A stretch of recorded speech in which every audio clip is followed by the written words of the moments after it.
يا رب بالمصطفى بلغ مقاصدنا واغفر لنا ما مضى يا واسع الكرم واغفر لنا ما مضى يا واسع الكرم عل رحمة ربي حين يقسمها تأتي على حسب العصيان في القسم يا رب بالمصطفى بلغ مقاصدنا واغفر لنا ما مضى يا واسع الكرم واغفر لنا ما مضى يا واسع الكرم. الفاتحة. بسم الله الرحمن الرحيم الحمد لله رب العالمين الرحمن الرحيم إياك نعبد وإياك نستعين صراط الذين أنعمت عليهم غير المغضوب عليهم ولا الضالين آمين. بسم الله الرحمن الرحيم الحمد لله رب العالمين والصلاة والسلام على أشرف الأنبياء والمرسلين سيدنا حبيبنا شفيعنا قرة عيننا ومولانا محمد وعلى آله وصحبه أجمعين أما بعد. Masyarakat hadirin hafizakumullah, mari sama-sama kita buka kitab kita.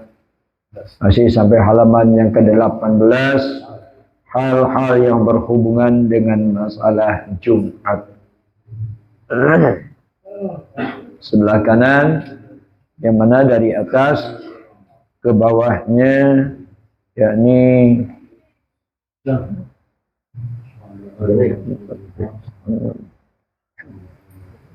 7 baris dari atas ke bawah. Sebelah kanan. Hari di sini bacanya wa min syurutil jumu'ati.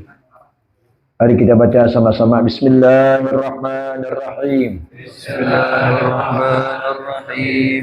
Wa min syurutil jumu'ati. Wa min syurutil jum'ati al-khutbatani. al-khutbatani Wa arkanuhuma. arkanuhuma Hamidallah. hamidallah Hamidallah ta'ala. hamidallah ta'ala Wassalatu ala nabi. wassalatu ala nabi Sallallahu alaihi wasallam. sallallahu alaihi wasallam Wal wasiyatu bit taqwa. wal wasiyatu bit taqwa Wa qira'atu wa qira'atu ayatin ayatin minal qur'ani minal qur'ani ihdahuma fi ihdahuma wad du'a'u wad du'a'u lil mu'minina lil mu'minina fil akhiri fil akhiri mutatahhiran mutatahhiran astur al awrati mastur al awrati wa yajibul julusu wa yajibul julusu bainahuma bainahuma fawqa tama'ninatis salati fawqa tama'ninatis wal salati muwalatu. wal muwalatu. Di sini masih kita baca hal yang berhubungan dengan masalah Jumat.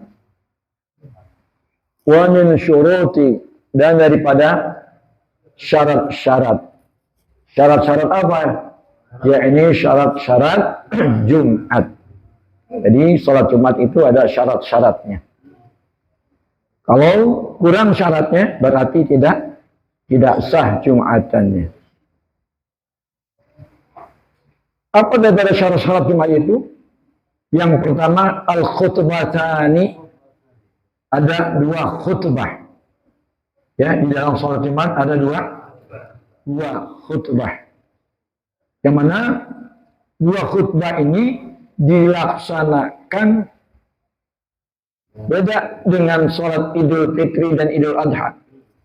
Kalau Idul Fitri, ya, 2 khutbahnya itu dikerjakan setelah sholat atau sebelum sholat? Coba saya tanyakan. Ya, khutbah Idul Fitri atau khutbah Idul Adha dilaksanakannya dua khutbah itu setelah sholat atau sebelum sholat? Setelah sholat, ya baru khutbah. Namun di dalam pelaksanaan sholat Jumat, dua khutbahnya itu dilaksanakannya adalah sebelum sholat. Jadi didahulukan dua khutbah. Itu bedanya. Wa arkanuma, adapun rukun-rukun keduanya, rukun-rukun dua khutbah. Dalam khutbah pun ada rukun-rukunnya. Apa di antara? Mengucapkan hamdalillah ta'ala. Mengucap kalimat alhamdulillah. Pujian terhadap Allah subhanahu wa ta'ala. Jadi manakala khatib mau berkhutbah didahulukan dengan ucapan alhamdulillah. Alhamdulillahilladzi amarana bittaqwa. Alhamdulillah rabbil alamin.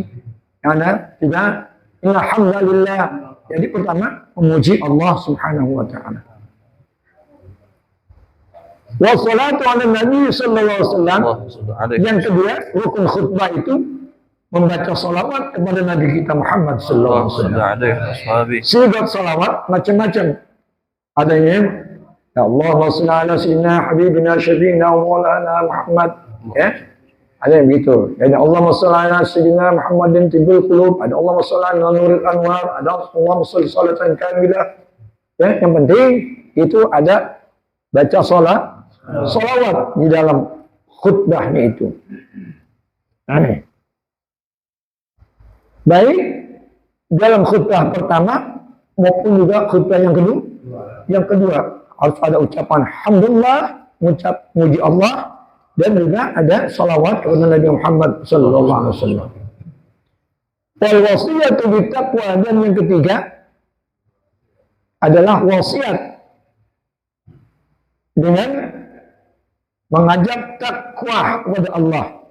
Mengajak siapa? Mengajak jamaah yang ada di dalam masjid itu. Seperti ya khatib memberikan wasiat, ya usikum wa iyaya bitaqwa. Itu rukun khutbah.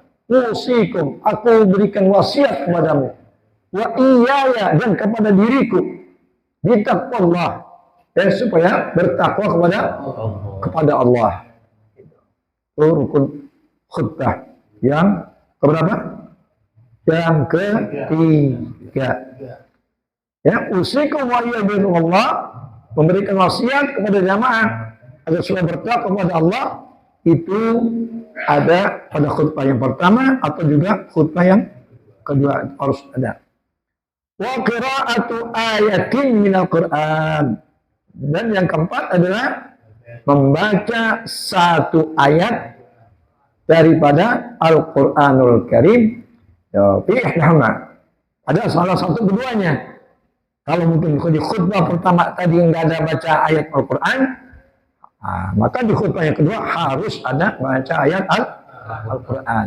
Itu salah satu daripada kedua khutbah itu. Kalau mungkin di khutbah yang kedua nggak ada bacaan ayat Al-Quran, maka khutbah yang pertama harus ada baca satu ayat Al-Quran. Ya, apalagi bisa dua-duanya. Di khutbah pertama ada baca ayat Al-Quran, khutbah yang kedua juga ada baca ayat Al-Quran. Itu adalah rukun khutbah. Rukun khutbah yang berapa? Yang keempat. Wa du'a lil mu'minin fil akhir.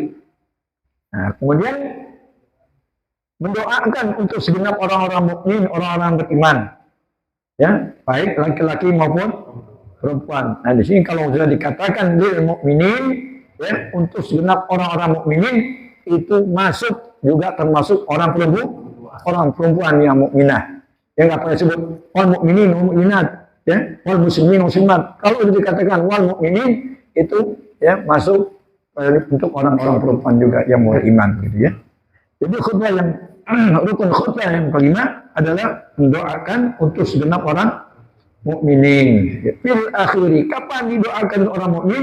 Pada khutbah yang terakhir. Waktu khutbah yang keduanya itu, di akhirnya kita sebagai khatib memberikan doa Allahumma ighfir lil mu'minina wal mu'minat wal muslimina wal muslimat. Itu adalah merupakan rukun, ya, rukun khutbah. Kalau seorang khatib dalam khutbahnya tidak mendoakan segenap orang-orang mukminin, seperti tidak membaca Allahumma ighfir lil mu'minina wal mu'minat wal muslimin wal muslimat, berarti kurang rukun, kurang rukunnya. Kalau kurang rukunnya kira-kira sah nggak sah khutbahnya. Kalau khutbahnya nggak sah, ya termasuk sholatnya Jumatnya juga ya tidak sempurna begitu ya. Kenapa? Karena di dalam khutbahnya itu kurang rukunnya.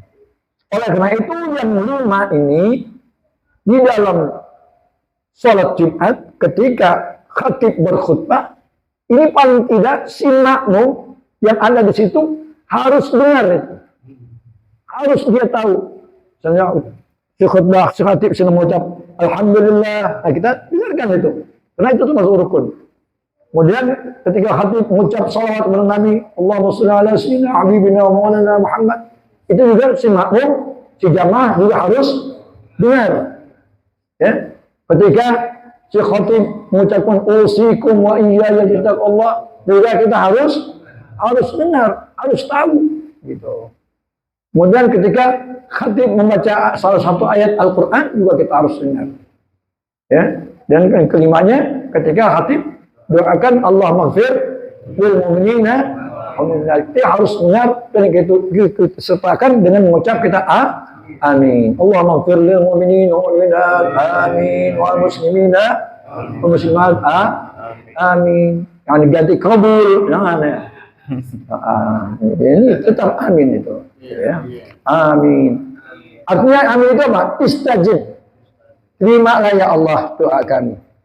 Ya, istajib, terimalah doa. Nah, ini para ahli Jum'ah kita harus memahami dan mengetahui rukun-rukun khutbah. Walaupun kita status kita bukannya khatib, ya. Apalagi status kita khatib itu udah harus di luar kepala gitu. Ya, harus tahu. Ya. Kemudian lanjutannya, mutatahhiran mastura aurat, itu dalam keadaan suci, si khatib bersih daripada 2 hadas, baik hadas kecil maupun hadas besar, juga tertutup auratnya. Si khatib harus tertutup auratnya.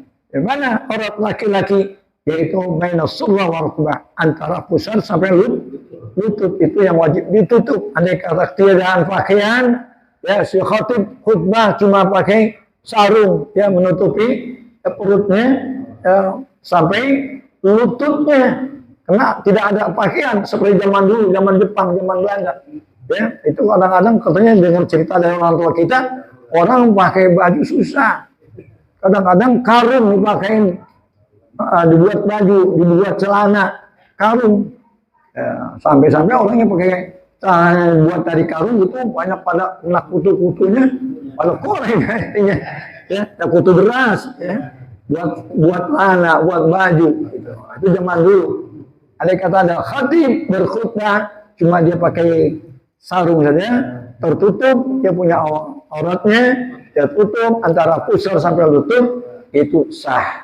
Ya, itu sah. Kenapa? Karena ketiadaan pakaian, ketiadaan bajunya. Ya. Tapi kalau ada baju, ada sarung, ada kain dan sebagainya, ya, kira-kira kita khotib pakai hanya sarung aja, kemben, ya, bahasa kita ya begitu. Ya, itu bagaimana kira-kira? Ya, menghadap ya Allah, sholat Jumat hanya ke kemben, nggak pakai baju, hanya pusar yang ditutup sampai tutup. Ya, sopan nggak kira-kira? Nggak sopan, ya. Itu iya golul adab namanya, gitu. Kecuali ketiadaan pakaian, gitu ya. Madhab Allah yang mesti rapi pakaian kita, bersih, ya. Wajibul julus bainahuma fawqa tuma'ninatus shalah. Dan wajib si khatib ini duduk di antara 2 khutbah itu fawqa tuma'ninatus shalah. Sekiranya duduknya itu di atas tuma'ninah. Ya, di dalam salat. Jadi lebih lama ketimbang dari pemaknaan salat itu duduknya khatib. Kira-kira ya dia sedang membaca surah Qul huwallahu ahad, Ikhlas, surah Ikhlas, ada yang bisa sekali atau tiga kali, tapi bacanya pelan-pelan gitu ya, bacanya pelan-pelan gitu. Jadi duduknya itu ya si khatib antara dua khutbah dari khutbah pertama selesai, kemudian ketika dia mau menuju ke khutbah kedua dia duduk terlebih dahulu ya di atas tamakninah yang maksudnya lebih lama ya dari ketimbang dari tamakninah, sekiranya dia membaca surah Al-Ikhlas. Wal muwalat, begitu juga khutbahnya muwalat, berturut-turut ya, enggak terputus ya. Kalau mungkinan dia berkhutbah pertama kemudian duduk ya, kemudian si khotib itu batal ya, dia turun, dia ngambil wudhu, itu kira-kira berturut-turut enggak? Enggak berturut-turut. Atau ada barang hilang ya, kitab khutbah yang keduanya hilang, cari sono sini. Sedangkan khutbah yang pertama sudah dibaca, nah itu terputus, gitu ya. Kecuali memang bukunya itu begitu lihat, ada, cari langsung, gitu ya. Jadi mualat itu harusnya berturut-turut, berurutan, begitu ya. Tidak dijeda oleh waktu yang lama, gitu. Wa sholatul jama'ati wa sholatul janazah fardhu kifayah. Adapun sholat berjamaah dan sholat janazah itu hukumnya fardhu kifayah. Sholat zuhur, sholat asar, maghrib, isya, subuh kita laksanakan secara berjamaah. Berjamaahnya itu dikatakan fardhu kifayah. Fardhu kifayah. Adapun sholat zuhur, asar, maghrib, isya, subuh itu fardhu ain. Kewajiban tiap-tiap pribadi muslim.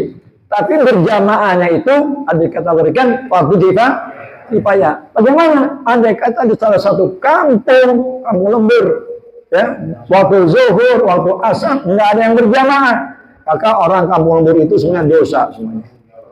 Ya, berdosa, gitu. Nah, itu namanya fardhu kifayah.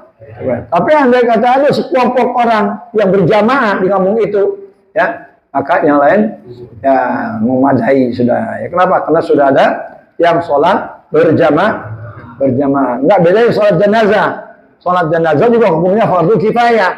Ya, kalau ada di kampung lembur yang meninggal satu orang, kemudian satu pun nggak ada yang nyolatin di jenazah, maka orang yang ada di kampung lembur itu semuanya berdosa. Tapi kalau mungkin udah ada yang nyolatin 3 orang, 4 orang, 5 orang maka nggak berdosa yang lain. Kenapa? Karena sudah dilaksanakan secara berjamaah. Maksudnya ada perwakilan yang melaksanakan sholat janazah itu.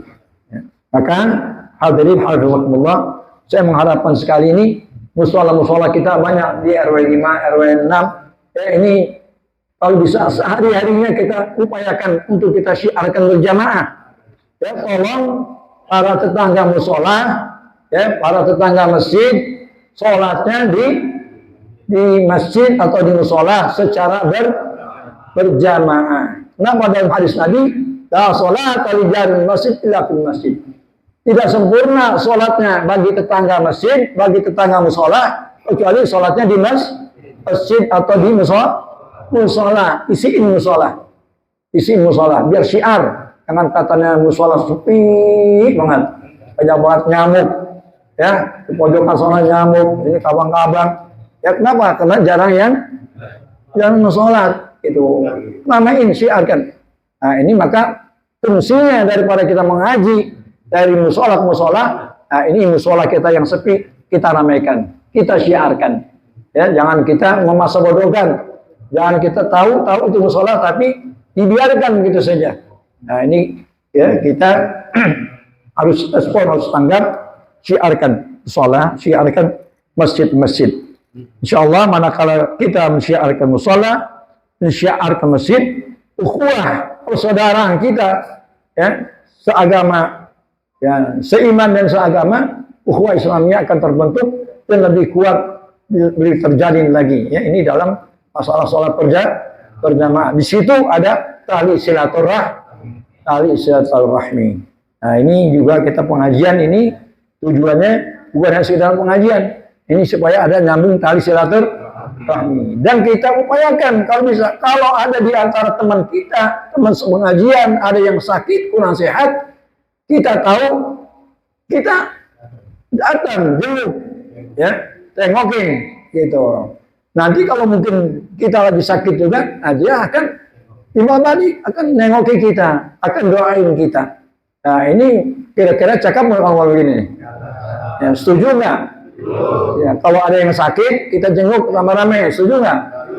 Setuju. Tapi ada yang mau sakit nggak? Iya, ya. Mudah-mudahan sehat semuanya jamaah kita nih ya. Allah panjangkan umur kita, sehatkan badan kita dengan niat tujuan untuk taat kepada Allah Subhanahu wa taala. Dan saya memikirkan untuk ke depan, nih Pak. Bukan hanya sebatas pengajian kumpul gini, tapi ada yang dikatakan hablum dan nas. Ada juga berhubungan dengan masalah muamalat. Muamalat. Kalau ada mungkin di antara saudara kita, jamaah kita yang sudah rutin seperti ini, ya, dia mau berobat tidak ada uangnya, kalau bisa kita bantu, begitu. Kita bantu. Andai kata mungkin lagi benar-benar butuh, ya, tidak punya teman, butuh modal, mau dagang, perlu 1.000, 2.000 modal, nggak ada, ya. Itu jangan sampai orang ketiga yang dikatakan bangke, bangke itu masuk. Nah, ini jangan sampai. Bagaimana untuk mencegah bangke itu? Nah, kita mesti ada dana khusus, ya, dana khusus. Manakala kita punya sahabat, punya rekan, ada yang sakit, ada yang butuh modal, tinggal kita kasih. Ya, 1 juta kah, 2 juta kah. Itu ya tujuannya untuk usaha dan juga untuk mengantisipasi jangan sampai masuknya bangkai itu. Nah, banyak bangkai-bangkai ini yang umpat-umpat sekarang nih. Ya, datangin yang umpat-umpat kalau ketahuan orang, ya buru-buru dia menghindar gitu ya. Ini jangan sampai nih. Ya, oleh karena itu saya menginginkan untuk depannya nanti saya akan bentuk insyaallah ya semacam Baitul Mal wa Tamwil, kita kumpulkan uang kas, ini namanya dana sosial. Nah, tapi kalau kita udah masukin uang ke situ, jangan kita mengharapkan apa? Imbalan jangan. Kita mengharapkan pahala dari ridho Allah. Kumpulkan berapa uang kas. Ya, uang kas. Nanti kalau mungkin ada teman kita yang sakit, butuh modal, tinggal kita ambil dari situ. Kalau untuk bagi yang sakit, kita berikan untuk berobat, itu semua cuma. Tapi kalau mungkin nanti, ya, kalau ada yang butuh modal, ya, selama dia belum bisa ganti, belum bisa ansur, tidak apa. Tapi mana kalau dia sudah ada rezekinya, ya, dia ansur, dia tutup. Ya. Tapi nggak pakai istilah atau sistem bunga. Kalau lambat lebih dari sebulan, 2 bulan harus ada ininya. Nggak ada yang modal begitu. Ya, dia ada bisa mampu sebulan, bisa mampu 2 bulan, gantinya bisa mampu 1 tahun. Ya, nggak apa. Yang penting itu ditutup. Tujuannya apa? Untuk nanti temannya lagi. Manakala temannya itu butuh, ada di situ. Ya, ini. Jadi dalam kita taklim pengajian ini bukan sekedar ya hadir pengaji aja, tapi ada unsur-unsur ya, yang hal-hal berkaitan dengan muamalat. Ya, yang dikatakan hablum minan nas, perlu ini kita ya adakan. Insyaallah dengan demikian taklim kita, persatuan kita jadi kuat ya di bawah yang ridha Allah Subhanahu wa taala. Karena dalam hadis Nabi kita apa dikatakan? Ya, ma dama abdu fi anakhi. Wallahu fi abdi ma dama abdu fi anakhi. Sesungguhnya Allah Subhanahu wa taala senantiasa berada atau di dalam atau mau menolong hambanya selama hambanya itu mau menolong saudaranya. Jadi kalau kita mau ditolong oleh Allah, ya manakala saudara kita lagi hajat, lagi butuh dan sebagainya, kita mampu, kita pertolongan bantu sama kita bantu. Dan nanti manakala kita lagi sedang memerlukan bantuan, ya insya Allah Allah cepat akan memberikan bantuan pada kita. Ya. Ini saja yang dapat saya sampaikan. Mudah-mudahan waktu sudah mendekati jam 10. Apabila agak sedikit kelamaan ya, makluminnya dah tujuannya seminggu sekali ya. Nah, sebenarnya suatu waktu sampai jam 12 juga apa-apa, gitu ya. Gitu kan kira-kira. Mungkin saya rasa cukup sampai sini. Allah a'lam bishawab. Kita ucapkan subhanakallahumma bihamdika asyhadu an la ilaha illa anta astaghfiruka wa atubu ilaik. Assalamualaikum warahmatullahi wabarakatuh. قال النبي صلى الله عليه وسلم أفضل ما قلته أنا والنبيون من قبله لا إله إلا الله لا إله إلا الله لا إله إلا الله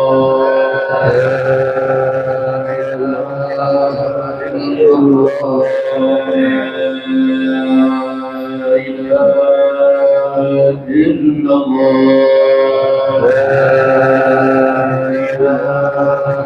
إلا الله محمد رسول الله صلى الله عليه وسلم كلمة حق عليها نحيا وعليها نموت عليها نبعث الله تعالى إن شاء الله تعالى آمين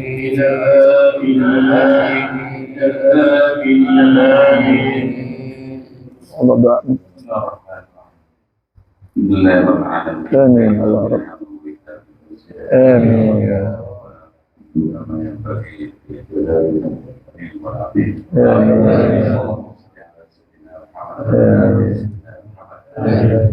اللهم إنا نعوذ بك من جهل البلاء ربنا آتنا في الدنيا حسنة وفي الآخرة حسنة. الحمد لله. Alhamdulillah.